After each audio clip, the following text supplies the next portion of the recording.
சிந்தையை குறிவைத்து பேசுறவன் தான் ஊழியன். ஊழியன் பண்ணா சினிமா பாட்டு கிடையாது, சர்ச்சுக்குள்ள. மூடரின் பாட்டை கேட்பதை பார்க்கிறோம், ஞானியின் அங்க ஞானிங்கிறது பரிசுத்த ஆவியானவர் எந்த மனிதனை கொண்டு பேசுறாரோ அந்த மனிதன் கடிந்து கொள்ளுதான். நம்மளதான் ஏன் திட்டுறான், நம்மளதான் பேசுறான் அப்படின்னு தெரிஞ்சாலும் நீ அதை கேளு, அது நலம். எதை கேட்க வேண்டாம், மூடரின் பாட்டை கேட்க வேணாம். மூடரின் பாட்டை கேட்டா அப்ப நல்லா இருக்கும். மனசுல எந்த சஞ்சலமும் ஏற்படாது, மனசுல எந்த உறுத்துதலும் என்ன பண்ணாது, ஏற்படாது. மனசுல எந்த குத்தலும் என்ன பண்ணாது, ஏற்படாது. மூடரின் பாட்டை கேட்பதை பார்க்கிலும் ஞானியின் கடிந்து கொள்ளுதலை கேட்பது நலம். ஞானிங்கிறவன் வேற யாரும் கிடையாது. நாலேஜோட டெஃபினிஷன் சொல்றேன் பாரு. நான் ஞானம் எங்கு இருக்கிறது என்று தெரிந்தவன். ஞானம் எங்க இருக்கு?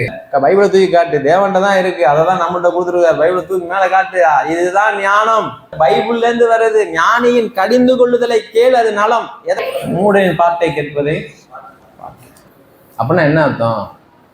சிம்பிளா சொல்லுங்க, அந்த பாட்டிலே பொருள் இல்லைன்னு அர்த்தம். யாரு சொல்றது? அப்ப பாட்டுல ஆண்டவர் எதை கவனிக்கிறாரு? டியூனையா பொருளையா? நானா சொல்றேன். அதை இசை தெரியாதவன் பாடுவதை பார்க்கிலும் ஞானியின் கடிந்து கொள்ளுதலை கேட்பது நலம். அப்படித்தானே வரணும்.